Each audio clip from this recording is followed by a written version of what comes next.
We are here. Look at the gold rush happened here.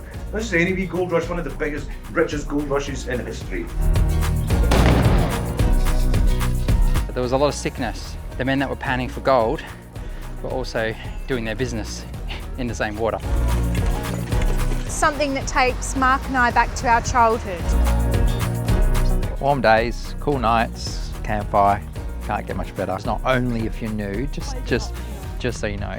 Thanks to the support of our partners, 4x4 Extras Wangara, JB Caravans, TC Boxes, and Petters Suspension and Brakes. Back on the road.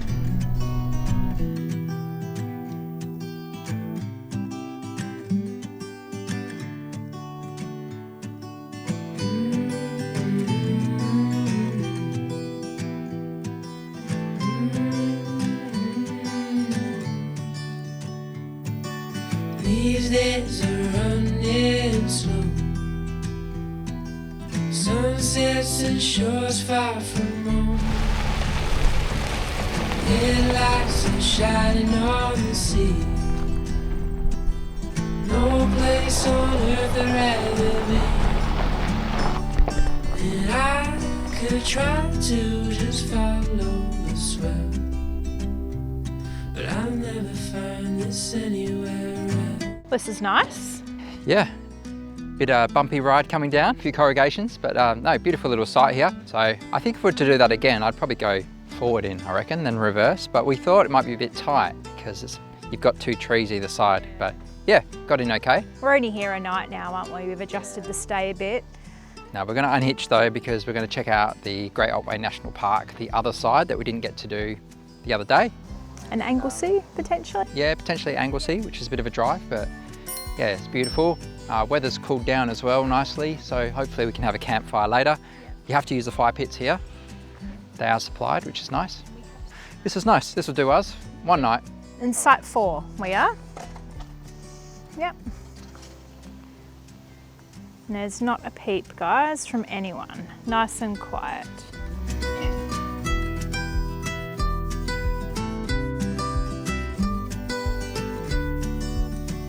Got a little friend crossing the road.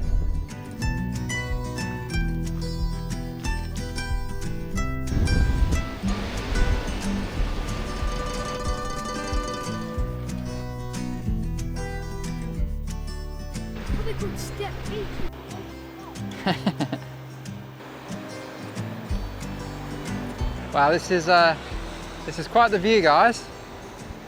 Look at this.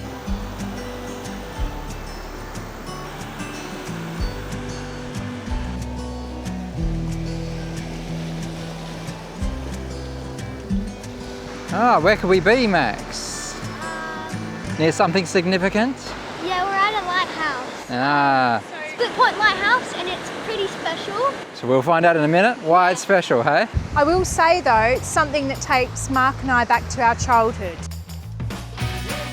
Have you ever? And felt like this When strange things happen. when you're going around the twist.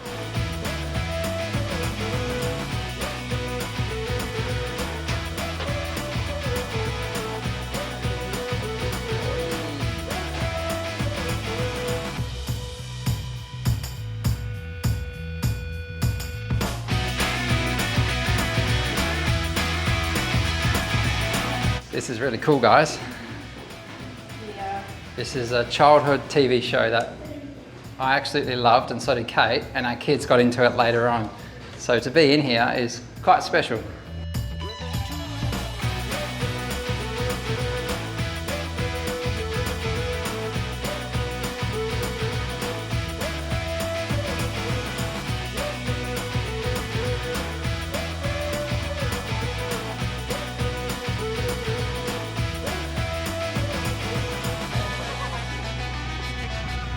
Look at the views, guys. Oh, it's so windy. It's so windy. So good.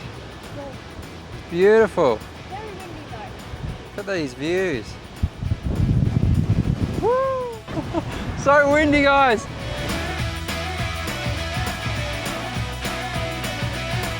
Are you going around the twist?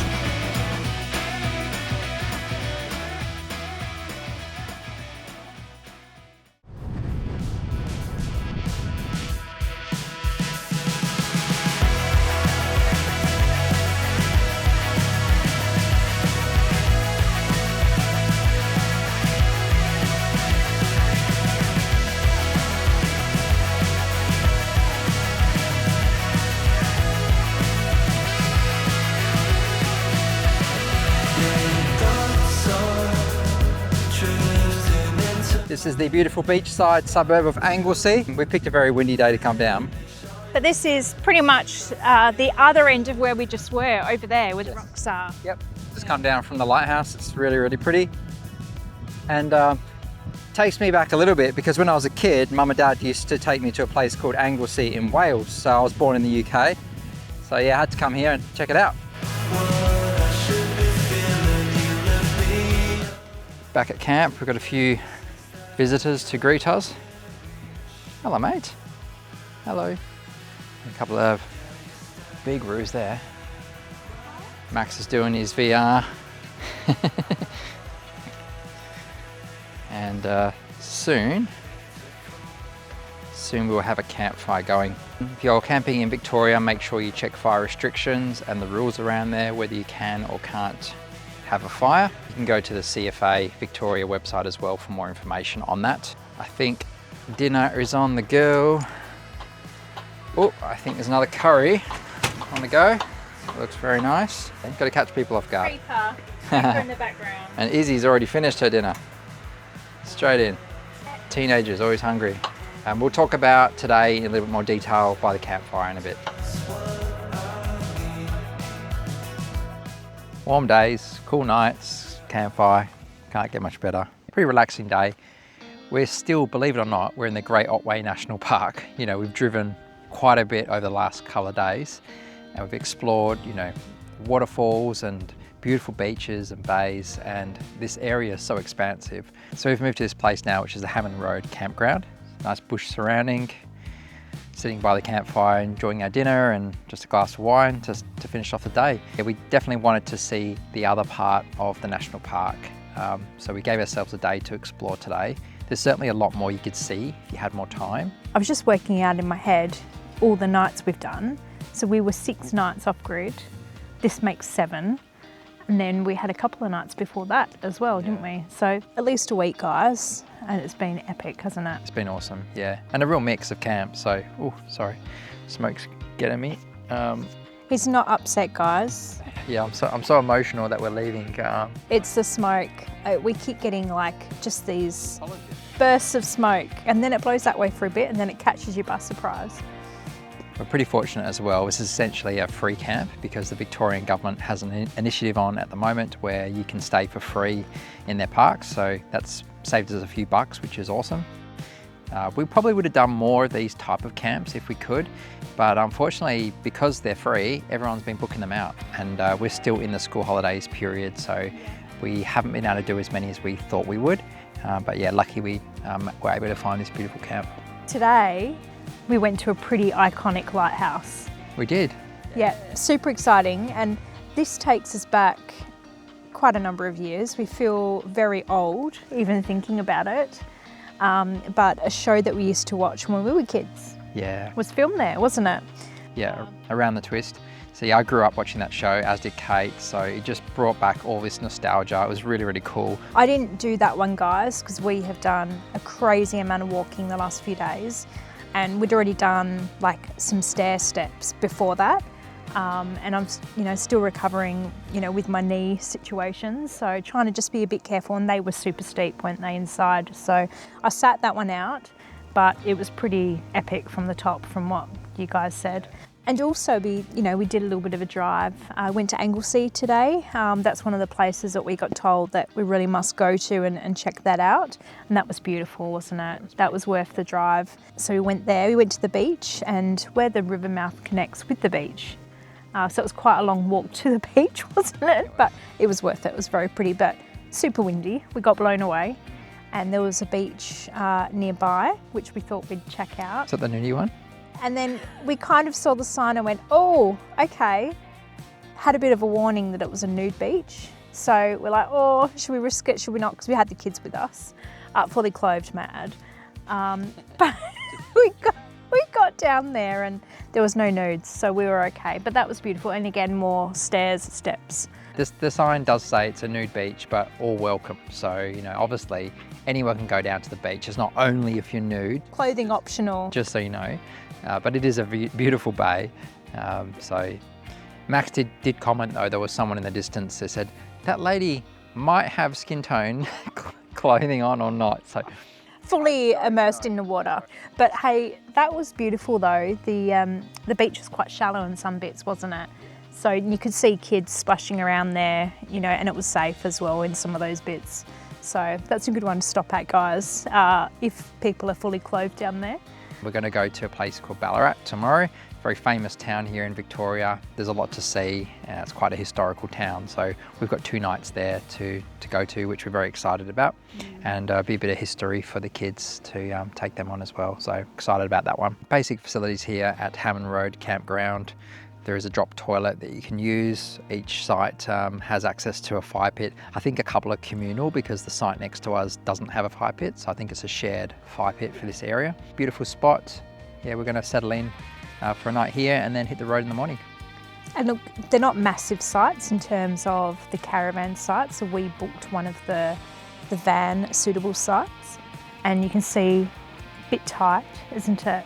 Yeah, they're not huge. And we're like close proximity to the one next to us, but we're just lucky that it's not peak season. So there's hardly anybody here. There's a couple of people in tents, so that's it. Oh, and the friendly kangaroos, which I don't know if you can see those in the distance. Really cool bird over there. Oh, it flew away. It's kind of like a bluey, orangey, reddish colour. It's really cool.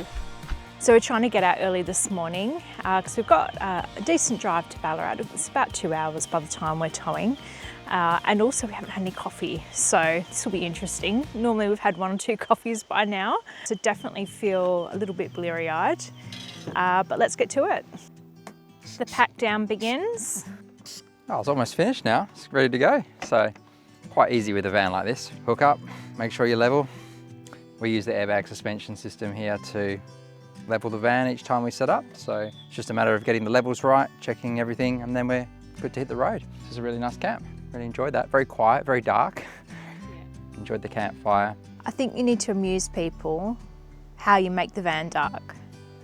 Close everything. Close everything. I like it pitch black. It doesn't like one window open in any form, even like an inch. Nah. I just find if once the light's in the van, I'm awake. So, you know, I like to close everything. It's good. The question is, are you a closer or an opener? Yeah, what are you guys? Do you like to be in pitch black like me? Or do you like Kate? I like to have the windows open a little bit. So let us know in the comments.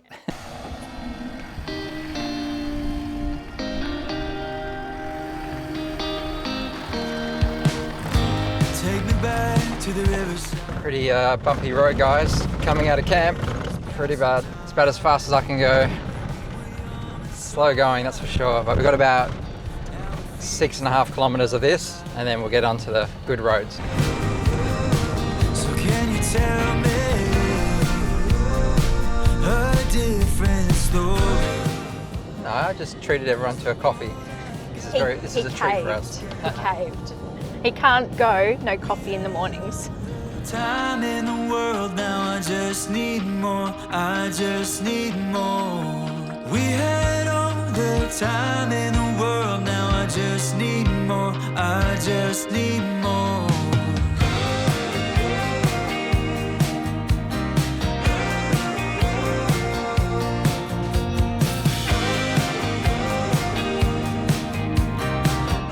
Just outside of Ballarat, which is exciting. So we just got to go to camp now, unhitch the van, and then we're probably going to head back to town because we're dying to check out Ballarat. And we've got a couple of days here. Now it's all too clear to me. So can I feel again? We are at a caravan park, but it's a small caravan park. It's a council-run one, isn't it? Yeah, it's nice. Got some water to look over. Yeah, and it looks super busy at the moment, as you can see. I think we're it in this whole area, so this might be a nice quiet stay. Power and water as well, on 20 k's out of Ballarat. We're in some desperate need for water as well. We've been running this for about a week, so we've been very selective about water use. So yeah, full mains water here, which is fantastic, and power, so it's going to be good. And we can wash our clothes. And we can wash our clothes, yes, definitely. We're all a bit smoky smelling, aren't we? Just a bit. Look at this, guys. It's been so long. Such a nice view. Bit chilly though. It is cold.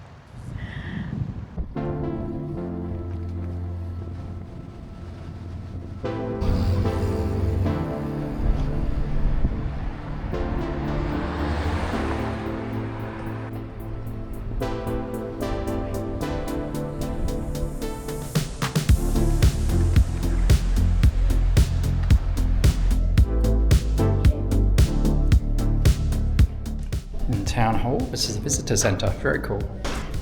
Yep, we got another patch there. So where are we, Max? Where the big red mark. We are here. So close to Melbourne. And can you see where we came from? Where do we come from, Max? We came from... Just around here. You're around there, I think. Near Anglesea area, and we've come up to Ballarat. We're going to go back down to Geelong before we make our way up to Melbourne. Yes, and then we're going to Phillip Island. Yes. All right.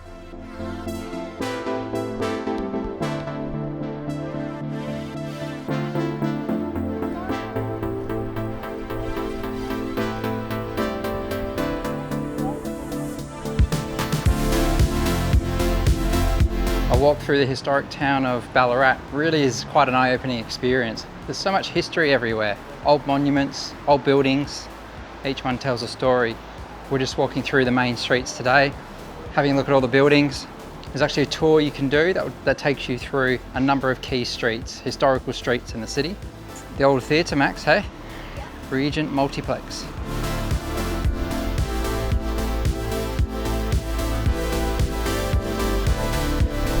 Train station.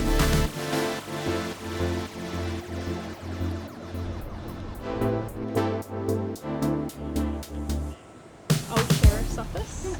Ah, there you go. The old Aireys. I think that's meant to say sheriffs.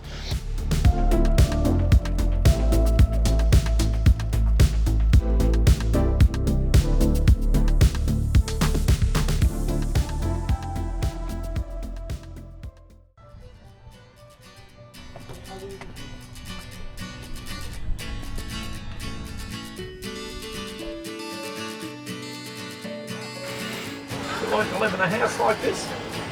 Yeah, probably. It's pretty crazy. So this is a typical family home, would it? Oh, well, this is sort of upmarket a little bit. You know, this chap would have found a bit of gold and sent home for his wife. She's come here, established a permanent type residence. Ah, kids want to pan for some gold. Let's have a look.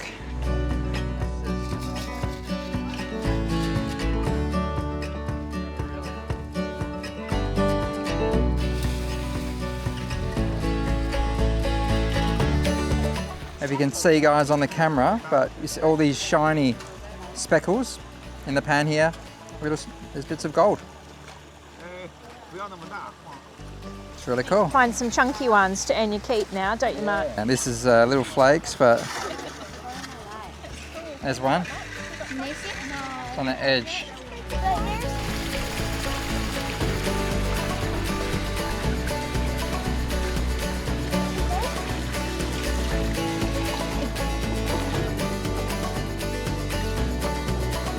Good work, Max. Now, but wood's expensive, so it's going to be a slow burn. It will be a slow burn. 7 children. Wow, that would have been tight living. Oh, certainly, but no other way. No. You come out here like I did and you find your husband's passed away and you've got 7 children to look after. We're very resourceful, us women, set up a business. And how old are you? 11. You're working then, so you'd be all right. Like Yeah, that's it, working. Down the mines or something a bit posher? What do you reckon, Max? Down the mines? Yeah. That lady was just explaining to us that there was a lot of sickness due to drinking the water. The men that were panning for gold were also doing their business in the same water. So they were covering their noses and doing all sorts of stuff. So, you know, the smell didn't get to them, but they didn't realise that it was actually making them really sick. So she was just showing us it was boiling of water, but that didn't come until about 1860. So they didn't know for many years why they were getting so sick. Blood and some tripe out the back, some offals if you'd like to make some black pudding. Could do that. What do you reckon? This contraption behind us would have had a horse connected, would have been going around in circles, running a rope that would pull material up and down the shaft here. So yeah, pretty ingenious way of doing things back in the day. And welcome to Dill's Blacksmith. My name's Paul. I'm going to make one of these items here for your wonderment and amazement. The thing we call an S hook. Just to give you a bit of comparison though, here's your everyday kind of plain old garden variety of S hook. Useful for hanging your pots and pans up and various other kitchen utensils. I'm going to make out of square rather than round stock. I'm going to put a decorative twist through the middle of the piece.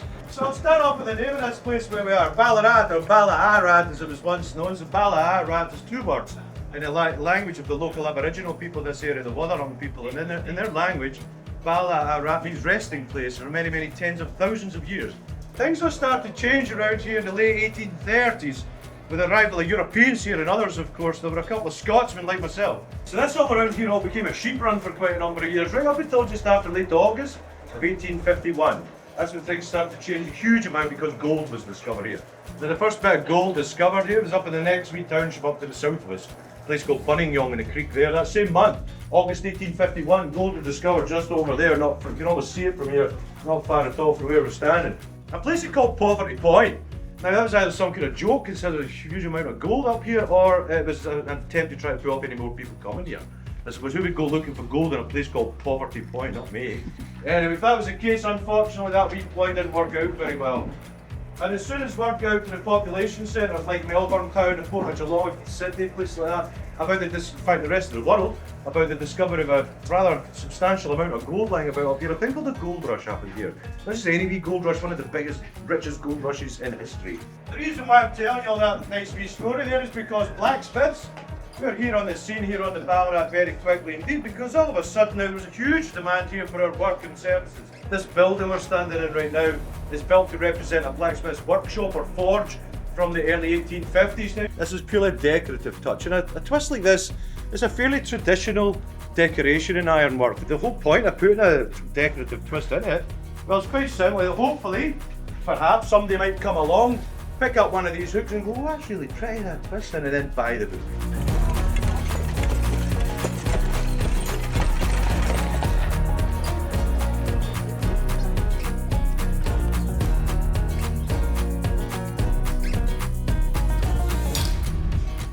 The next part of the history lesson is to tell you that gold is not actually sold by the gram, it's sold by the troy ounce.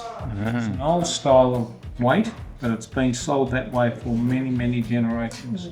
Now in 1854, gold was £4 for an ounce. Now £1 back then, this £1, no, it would have bought you roughly what you'd spend $125 on today. But of course, the thing to remember is that gold was deregulated in the 1970s. The government stopped controlling the price, which they had up until then, and the price in 1970 was around $250 an ounce. When they deregulated it, it went from $250 to $500 an ounce. Almost overnight. It's a good time to have some gold at that time. It was, absolutely.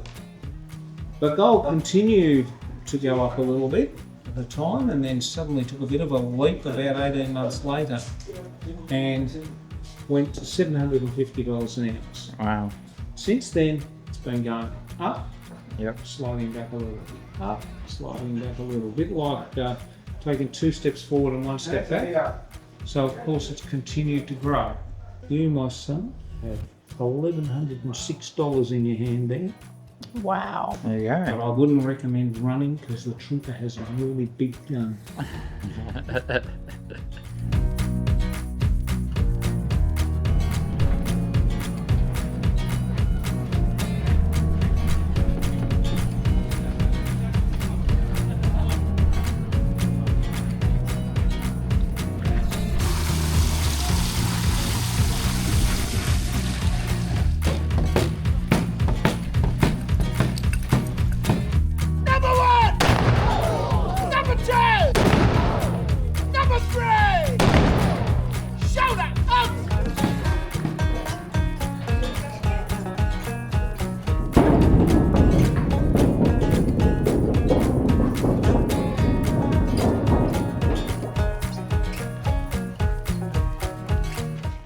We're going underground, guys.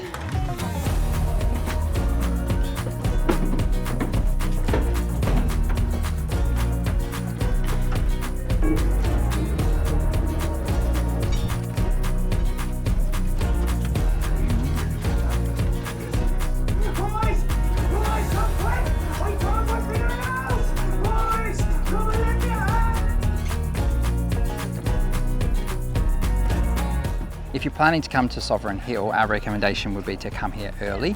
They open at 10 a.m. and all their people are here dressed in, you know, character, aren't they? So it really adds to the whole experience. You're walking through buildings and it's like life was, you know. Yeah, it's like a time warp, yeah, basically. It is like a time warp. Yeah, it's really cool. And the staff here do such a great job at explaining things for the kids as well. So how life was, how it all began, and yeah, even just how to pan and things like that. Yeah, it's really cool. Yeah, so you've got people melting gold and explaining how to do it and what it's all made up of and everything like that. So get here at 10 a.m. Also as well, when you get here, you get a map and you get all the times for each area and what time they're doing the demonstrations. Apparently it does change from day to day depending on who they've got doing what each day. So definitely just spend a few minutes when you get here, guys, and just see the areas you want to go to and what times those demonstrations are, because some of them are sometimes at the same time as well. Yes. So just so you can plan your day, you don't miss anything and get the most out of the entry.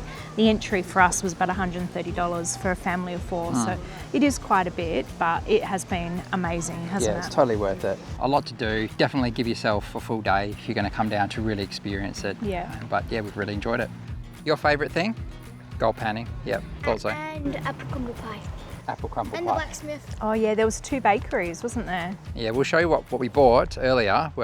So the Blacksmith made this beautiful decorative hook and we purchased it off him. Yeah. So we've got that $5. for $5. Cheaper than they sell it for. Plus we have the story, what you guys saw on screen of that being made, we now own. So it's really cool. Izzy, what was your favourite thing? The gold panning. The gold panning. Yeah, I thought so. So our time has come up here at Lake Learmonth Caravan Park, just the 2 nights here, and yeah, really enjoyed our Ballarat stay. Quick update on this campground. Now Kate found this one, it was like, how much a night? 40 a night, which was quite cheap when I looked at other places, especially in the actual town of Ballarat. Crazy prices. We are still in school holidays or just finishing, so that might be why, peak season. But this one's actually in Learmonth, which is about 20 minutes away from Ballarat, so not far. And we've got this beautiful lake behind us, so really pretty sight. To have power and water is excellent, and we kind of needed that because we've been about a week off grid prior to this. We're running low on water. All our clothes were getting a bit stinky, so we needed to do some washing. So we've been doing multiple loads while we're here, and it's a great place to do the day trips. The toilets, laundry and showers, brand new by the looks of it. It looks like they've just put those up.